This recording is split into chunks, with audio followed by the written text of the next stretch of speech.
Morning, guys. So I just finished my morning workout, and so I did some weights, and I did my version of a run. And it sort of struck to me. I just wanted to share this with you guys. I often get the question: is running, good for you as you age? And I personally don't think it's the greatest thing that you can do, but there is one version that I do recommend.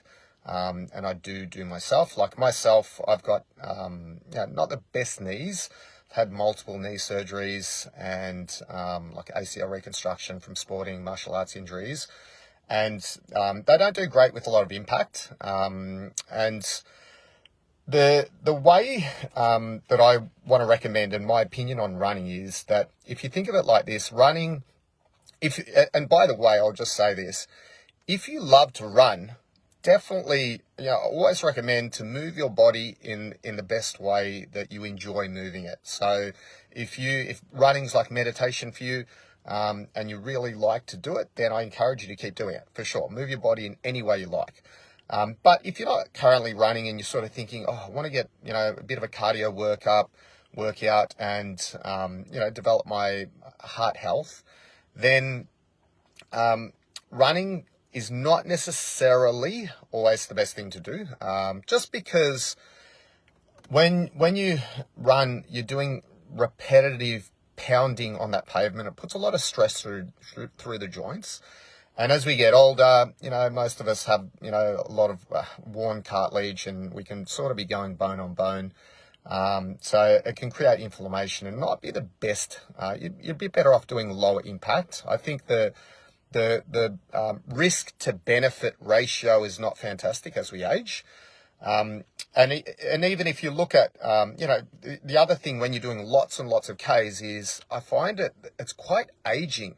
You look at like a marathon runner compared to a 100-meter sprinter. 100-meter sprinters are lean and they've got muscle, whereas marathon runners, they look gaunt and they're, they don't have a lot of body fat, but they look aged. Their skin and everything looks quite aged, because you're producing cortisol, and that constant cortisol is going to age your body.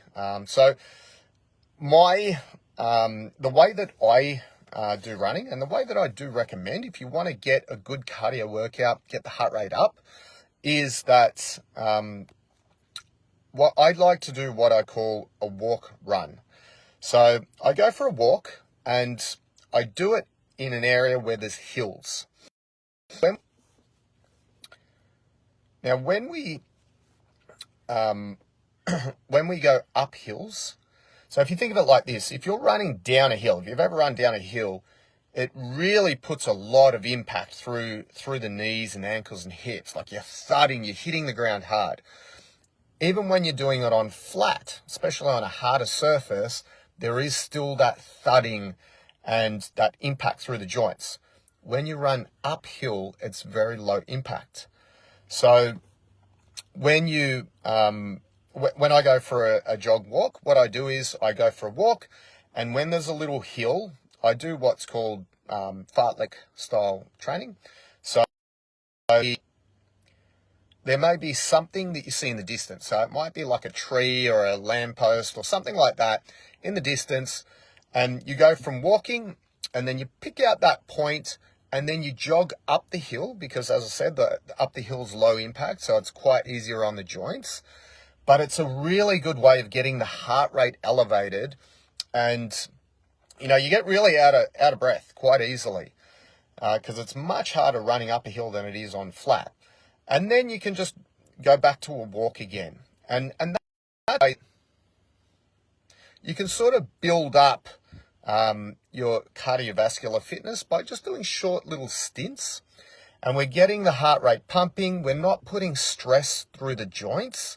And as you get fitter, then you might sort of select, a walking area that has, different size hills, bigger hills, smaller hills, based off what your fitness is. And you might, look for longer hills where you can do that jogging up the hill for a longer period of time. And you might